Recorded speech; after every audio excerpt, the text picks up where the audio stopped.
Hola, I'm Joe Pardavila. This is the Forbes Books Podcast, and you can't turn on a TV, pick up a newspaper, or scroll through social media without reading about the latest cyber attack. Whether it's a large retailer, credit card company, or even a water treatment facility in Florida, no one is safe from cyber attacks. So what are companies doing to prepare themselves and to fend off the next cyber attack? My guest today is an internationally recognized cybersecurity author, speaker, and has been featured in Forbes, NBC, ABC, and Fox. He is currently the Vice President and Chief Information Security Officer at Baxter Clewis Consulting. His name is Boyd Clewis. Boyd, welcome to the podcast. How you doing? I'm better than I deserve. How are you doing? You know what? Sign me up for the save thing. I'm better than I deserve. So, I want to start at the beginning and cybersecurity and how you fell in love with it. The reason I love doing these podcasts is I'm super nosy. So, Boyd, if I were to run into you in an airport and you told me like your specialty is like cybersecurity, I'd be like, why? How did that happen? So, where did that light bulb moment, the Oprah aha thing happen to you where you're like, yeah, that's something I want to do? You know what? Believe it or not, man, I'm going to tell you this, and some people might believe it, some people won't. I stumbled into this career path and fell in love with it because a guy fell asleep at work. What? I hope it wasn't you. Were you the guy? No. Oh, okay, good. I was like, Boyd fell asleep. Let's put him on cybersecurity. No, it wasn't me. I was working in IT at a software firm here in the Dallas area, and there was a guy that was managing this cybersecurity assessment, this audit, and he kept falling asleep during the audit, and they asked me to take over it. Wow. And so before that, you probably had some sort of nebulous idea of what cybersecurity was. It's a pretty common thing nowadays. But when they said, hey, Boyd, do you want to do this? Were you like, yeah, I think I could do that? Or were you like, I don't know what the heck that is? So what they were asking me to do is highly specialized, because like what I do right now is credit card data security, highly specialized. I was like, me? Y'all want me to do what?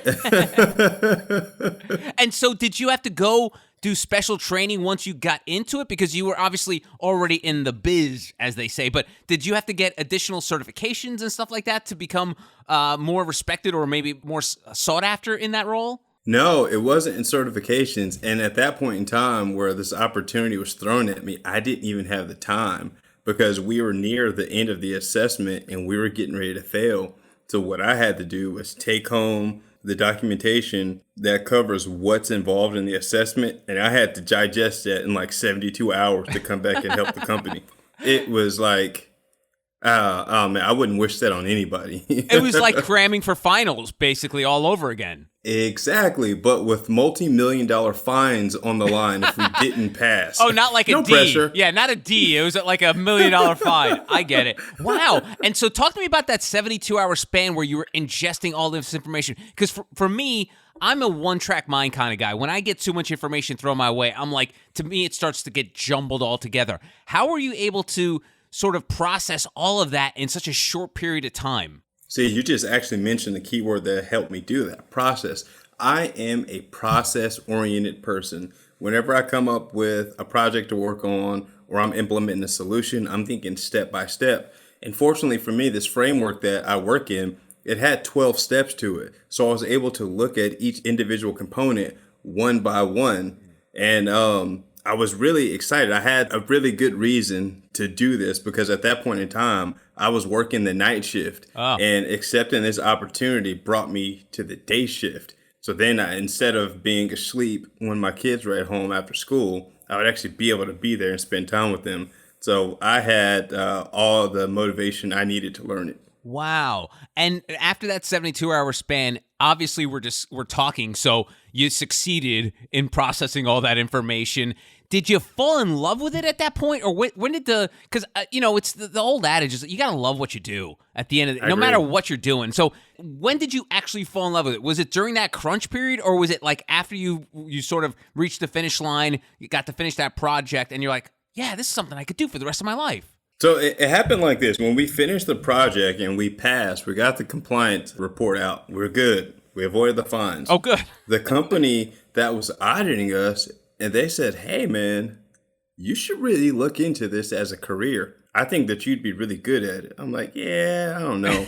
And then he told me how much money I could potentially make doing it. And I was like, ha, ha, ha, we got a winner. Wow, that's funny. So even after that whole project thing, it didn't look like a future for you. It was just, you were just trying to get the job done and possibly work during real people hours. There was no, until that guy asked, I mean, do you ever have like and I ask this a lot to people, like the sliding door effect where you look back and be like, if I didn't take that road, what would have happened with my life? Do you do that ever now? Oh my goodness, yes. Like if the guy didn't fall asleep, if I never had the conversation with the security auditor, I don't know where I would be right now. I don't. Wow, that's amazing. All right, so once they tell you that this could be a career and you're good at it, what steps did you take to then make it your thing? I'm just going to be honest. I got very, very obsessive. I went to the vendor's website. I talked to my company. Hey, set me up for training right now. Fly me out. So I went to the specific vendor training. I went to every webinar that they had. I went to every conference where they were talking about this. I watched YouTube videos. I read papers. This became my life. Wow. Is that a Boyd Clewis move? Like when people know Boyd, they're like, all right, here he goes again. He's going to be obsessed and do this for the rest of his day and life and everything. Was that sort of in your nature? That is, because my whole journey into IT is self-taught. I didn't go to college for any of this. And so you become obsessive. You obviously enjoy the process. Once you've done all this and you've learned as much as you can, it's sort of like like that movie Limitless when he takes the pill and he becomes automatically brilliant and everything. Once you've ingested all this and now you've become a quote-unquote expert, what did you do with all this information? Well, what I did with it, I used it to advance my career to levels that I didn't even see were possible. So when I learned this skill, I was at a small IT shop in Dallas, and I stayed there for an additional 18 months honing my craft. And then my next transition was actually becoming the senior security architect for American Airlines. Wow, and that's a pretty big airline. So the largest in the world. So how did that happen? That in just 18 months you were able to create such an impressive CV that a company like American would want you on board? Because remember, I'm telling you, what I do is highly specialized. The CV just made the conversation happen, right? The recruiters called me. They said, hey, we want you to interview for this position with American Airlines. I was like, sure. But what sold them and brought me in was my ability to communicate and my expertise. So I have this thing that I say, I don't care how much expertise you have. If you can't explain what you do to just a random passerby on the street where they can understand it and comprehend it, you're not an expert. So I delivered what this whole standard and explained to them how I could bring value to their program. And they offered me the job on the spot before I even left. Wow, that's awesome. And it's funny because I've spoken to a lot of CTOs over the past couple of years, and the one thing they talk to me is the importance of being able, what you just said, being able to communicate with people who don't do what you do in a way that they can understand it, especially when it comes to senior level executives, board members. They don't want to hear acronym soup. They want it to be as easily digestible and easily as understandable as you can possibly make it. Where did that skill come from, Boyd? Where did you realize? Because a lot of people in your position would be like, hey, I'm just going to show how smart I am, and I'm going to just drop an acronym soup. I'm going to vomit acronyms at them until they're blown away. How did you realize that you're like, I can't do that? I need to make this as easy for them to understand as possible. Because I am very observant. Here's the deal. Stepping back to the software company, I was working at the software company. I wasn't making a lot of money, and I was working the night shift, right? I had a manager that wasn't nearly as technical as me, could not do the things that he was asking me to do, but yet he was making more money than me. And so I asked myself, I was like, why? What does this guy have that I don't? And I watched him in meetings with executives and leadership, and I saw it right there. I said, it's not technology. It's not acronyms. It's business intelligence. It's being able to talk to people at the higher seats in the boardroom so they can make informed decisions about technology and where the business is going. So how do you thread the needle? Because obviously, when you're speaking to these folks, you have to throw in some technical jargon. So how do you pick and choose how you distill that information? So I throw it in there, but I illustrate it so that it makes sense. Okay. And is Relative illustrations. Is that tricky though? Because sometimes and the reason I ask that is you don't want to come across as a jerk to people that, you know what I mean? You don't want to be like, hey, just so you know, CTO means chief technical. You know, you can't be smarmy about it. So there's got to be a fine line to that as well, right? There is, man. There's some finesse with that. So what I'll do is, it's like, for example, the specialized thing that I work in, it's called PCI DSS. If I just walked around and said PCI DSS, what does that mean? Well, it means Payment Card Industry Data Security Standard. Okay, but what does that mean? And so I'll just tell you, hey, it's the credit cards company data security standards that companies have to follow. And if they don't, they get fined millions of dollars. Does that make sense? Okay, you got me, Boyd. If I could afford you, I'd hire you too. You seem like you are a very good communicator. So talk to me about this transition now from working at American Airlines to sort of starting your own shingle. How did that happen? So when I was at American Airlines, I had the fortunate opportunity to travel the world and explain the security requirements to the business organization. So basically there I was an internal consultant. I had sort of two nicknames. There's like this software out there that will teach you different languages called Rosetta Stone, right? Yeah. They called me the PCI Rosetta Stone. So they would send me out around the world to explain the standard and inform the different business units what they needed to do. Doing that, it kind of allowed me to make connections with different consulting firms and different business executives where I established some relationships that, you know, I would go to these conferences and I would speak and they were like, boy, you need to go do your own thing, man. Wow. You need to do your own thing. And I love to ask this question of folks who are not sort of born entrepreneurs, because you were very much an entrepreneur, but you worked within companies. How brave a move was that for you now looking back as to like, instead of I'm going to be my own boss, was that something that you were able to process? Or maybe you had this entrepreneurial gene sort of floating around in your body. Was that something you had to grapple with? Nah, man, I've been an entrepreneur since I was in diapers. I had grass mowing businesses, book selling businesses while I was not even a teenager yet. Really? Okay, so your entrepreneurial journey was sort of just kicked off because of this, but if you were in the back of your mind, you were probably always thinking of, oh, I want to do my own thing. Yep. Eventually, that's always been the goal. And the reason why is I am a father of 4 children. My thing was I was always going to be able to have the option to leave something for my children and employ them so they wouldn't have to go through the same struggles that I went through with low-end jobs, dealing with managers that didn't really want to groom you for success and just wanted to dump a whole bunch of busy work on you. And that has always been my vision. And has it been everything it cracked up to be? Like when you were that baby entrepreneur, when you were that boss baby, is this what you sort of envisioned an entrepreneur being like? It is now, but not when it first started. What were some of those growing pains that you had that you're like, oh, damn, I didn't expect this at all? Yeah, so, you know, it's one thing to be good at something, but it's a whole other thing to when you start a business. There's accounting, there's sales, there's marketing, then there's actually doing the work. There's invoicing clients, there's maintaining relationships, there's sales. Like, how do I go out and sell the work if I'm actually busy doing security work right now? So it's all those other things. You have to be able to cast vision and put people in place to help you execute the vision. I sometimes am known for working in a silo. Like, I want to do everything myself. Oh, yeah. But with where I wanted to take my business, that was going to be impossible. You know, it's funny. There was an episode of Family Guy, and the joke was, no matter what you do, you're always in sales because you always have to sell whatever it is, whether it's a skill, whether it's a product.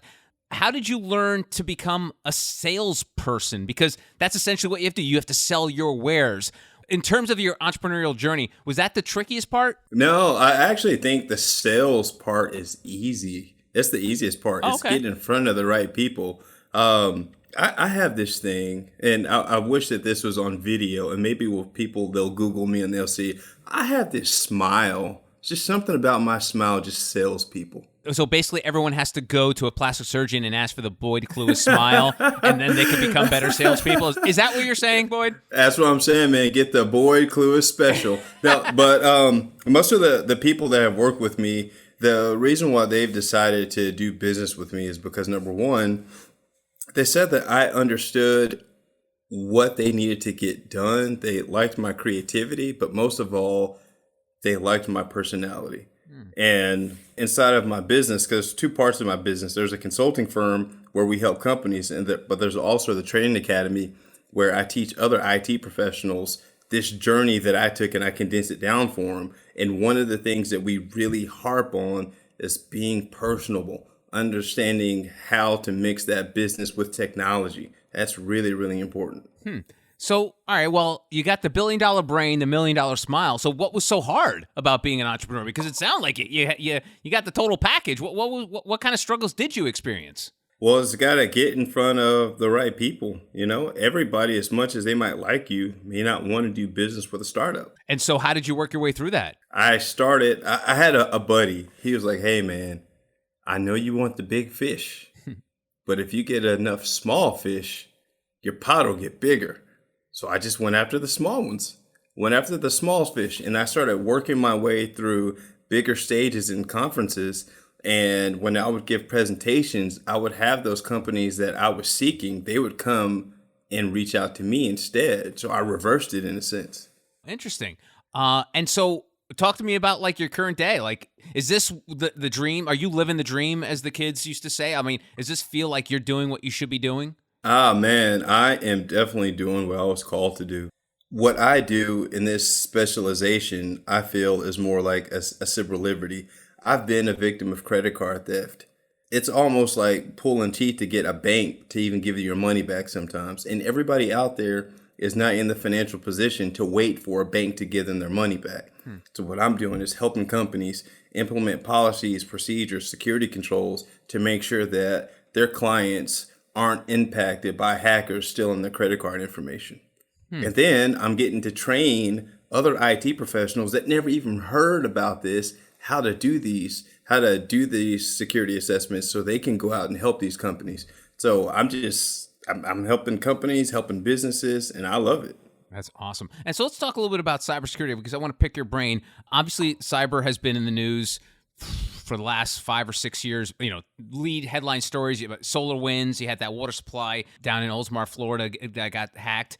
Is there no end to this? I mean, is this just going to be a way of life? Like, you know, we cover hurricanes and earthquakes. Is cyber attacks just going to be a way of life for the rest of us forever?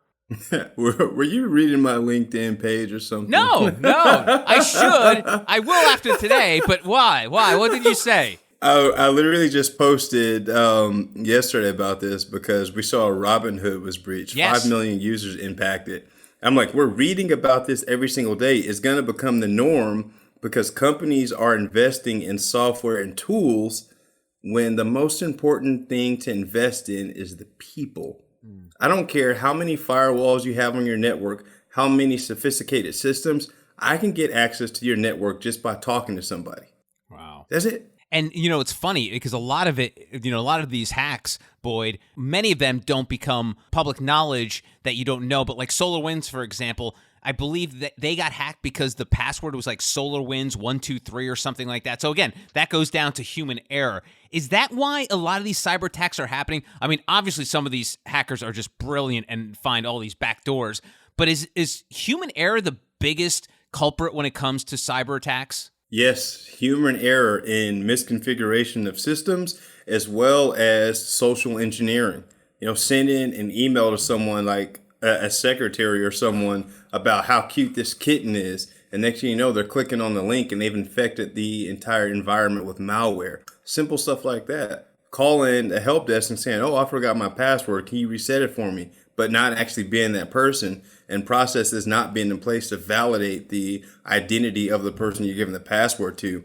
Most of these hacks could easily be prevented with patching of systems and security awareness training. Wait. Let me step back. Yeah. Adequate security awareness training. What do you mean adequate security awareness? You stopped and then restarted that. So why did you key in the word adequate? And this is why. October is Cybersecurity Awareness Month, right? And most companies, they ramp up around October. Hey, cybersecurity, I need you to go through this training. And they give you like 5 or 6 videos to watch. And then congratulations, pat on the back, you've gone through training. That is not adequate. Like, employees, people, they need to be empowered to make the right decisions for the company and for their personal information as well. They need to be educated on these phishing emails where people are trying to solicit their information, trying to hack their bank accounts by telling them, hey, we saw suspicious activity on your bank account. Click this link to log in and verify this wasn't you. It's like, no, don't do that. The bank's not going to reach out to you like that. But if you don't understand, then you're going to be prone to these mistakes. And, let's talk about that, because the culture of cyber awareness in a company, because like you said, a lot of them will do that Cyber Awareness Month where they got the videos. My company currently has monthly videos and tests that you have to take. But for a lot of people, and Boyd, you've probably heard this before, it's like, really? I got to do that too? I'm so busy. I have no time for that. When you talk to senior leaders of companies, how do you assist them in possibly building that culture of cyber awareness where it's not like pulling teeth for the employees, where it's just part of everything you do? Yeah, so that's something that we deal with often. And when I'm talking to the senior leadership, I have to tell them that it starts with you. You can't have middle managers or a security and compliance team trying to change the culture from the middle. It won't work that way. And so it just comes down to executive leaders taking ownership, sending out notifications each month, or actively testing their employees to actually see where they are. I've been a part of companies where they did internal phishing tests. Phishing email is where you try to trick a person into giving you information or to click a link, where they would intentionally send out these phishing emails to different employees, and then they would review the results as a whole and take that information back to develop training so that they could help mitigate those risks in the future, versus just giving them a whole bunch of useless information, right? Mm-hmm. I know a lot of the stuff you worked with is with like credit card companies, and I'm just curious. To me, as I try to be as optimistic as possible, but I always wonder, I'm like, man, why don't these credit card companies get hacked more than they do? Because that's where the money is. I mean, everyone's in debt. There's money floating around in these banks. So are credit card companies doing a good job of protecting us? Because it just seems like they are from the outside in. Well. Oh boy, I don't like a sentence starting with well. Well, all the breaches you don't hear about. So if it's not a mainstream retailer or something like that, you won't hear about it. But there's databases that you could go out and query to determine, there's breaches that are occurring every single month. And the whole credit card fraud ring, it's $1 trillion industry. People are literally stealing millions of credit cards from companies and selling them on the dark web. Huh. So I guess I shouldn't be so optimistic that this stuff is really still happening. It's just not being reported in the mainstream media. Yep. Wow. And you mentioned the dark web. This gets thrown around a lot in movies and TV shows. What the hell is it? Like I wouldn't, like when people say people go on the dark web, I wouldn't even know where to go in the dark web. Is there a GPS to find the dark web? Is there do I need one of my AOL discs to download software? Like, what is that? Yeah, and this right here it's mind blowing, right? The internet that we see, as wide as it is only actually 20% of the full internet traffic. The other 80 is on the dark web, the deep web, whatever you want to call it. Mm-hmm. And you have to have a special browser to access it. It's called a Tor browser, Tor. And you can download this software, put it on the USB drive, and you would boot your computer from that USB drive to gain access to the dark web, where you could buy all types of illegal things, new driver's license, passports. If it's shady, it's there. Wow. It's there. But I don't recommend anybody go there for fun. It's not a safe place to be. Is there anything that government agencies can do to, I mean, is it one of the things where I wonder, how like back in the day, like if the neighborhood was bad, cops would be like, I'm not going there. Like, is that how the authorities treat the dark web? Where it was like, listen, it's just bad people doing bad things to each other. Or are they doing anything actively to prevent people from doing evil in the dark web? Now, from my understanding, I had a conversation with someone from the FBI a few years ago when I was doing a security conference, and he told me that they had different websites that they were on where they would actively do stings on there, especially for like child trafficking and Yeah. everything, because that goes on the dark web. So they'll set up sting operations to try to save people, as well as with the financial transactions, because you'll have people selling bank account information, credit card information, and sometimes they're able to intercept that information and stop the event from happening. But other times, I mean, depending on how good the person is, it's untraceable. Jeez. I guess that's why I stay away from that dark web. I won't be going on that Tor thing or to get any USB thing. Boy, it seems like, first of all, it seems like a lot of work, and it does not seem like worth the effort. I don't think I really need anything. I think I'm good. I think I probably get anything I need on Amazon or Walmart. So I'll stay off of that. Have you ever done that, Boyd? Just for because since you're such a smart tech guy, are you like, let me peruse here. Let's see what's on this dark web, or are you just like, nah, I'm not going there. Oh no! I used to do it for fun. Really? Absolutely. I had a special laptop that I would use for hacking and dark web traffic. It was, man, they sell some interesting things on there, man. You don't want anyone finding that laptop. You don't want that to be like a Joe Biden son situation. Who knows what you were cruising around in there? Oh, that's funny. Definitely wouldn't want anybody to get their hands on that machine. No. So, Boyd, I want to wrap up because, people are probably just finding out about you for the first time. What is it that Boyd Clewis does that other people don't? What do you bring to the world of cybersecurity that other folks are not doing? Or maybe you're just doing it better. What I bring is clear communication, entertainment, and results. Most people cybersecurity is boring. I make it so sexy. and plus you got the $1 million smile. So that's that helps. All right, and lastly, what's the future looking like? People are starting to go back to working their office, so we probably don't have a lot of these backdoor attempts at people like hacking people while they're working from home and such. But it's going to be a big part of life going forward. A lot of companies are doing the work from home. So what can companies do, whether they have a hybrid workforce or they have a work from home force? What can companies do to make sure that they are safe? The biggest thing that they can do right now is, number one, they need to get an accurate baseline of what normal traffic and normal behavior of their systems and networks looks like. Then they need to implement some type of monitoring. And then you got to go a step further, because people just stop at the monitoring. Yeah, we monitor all that. You have to actually alert the proper personnel when something goes wrong. Oftentimes these breaches happen and then the company finds out 9 months later because nobody configured alerts on the critical systems that would have given them the indication that someone has compromised their network. Wow. Inside of IT, we call it IOCs, the indicators of compromise. Those are actionable items. His name is Boyd Clewis. He is the Vice President and Chief Information Security Officer at Baxter Clewis Consulting. Boyd, it's been a really fun chat. Thank you for letting me pick your brain on cybersecurity, and wish you the best of luck going forward. Thank you. Thanks for having me. You're very welcome. His name is Boyd Clewis. You can find out more information about him at boydclewis.com. That's BOYDCLEWIS.com. And that's it for this episode of the Forbes Books Podcast.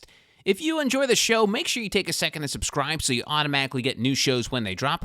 Also, if you have a minute, I would love if you left us a review so more amazing entrepreneurs like yourself can discover the show. And please, don't forget the golden rule and treat others as you want to be treated. Thanks for listening. Until next time, adios. This has been a production of Forbes Books Radio. Find out more at ForbesBooksRadio.com.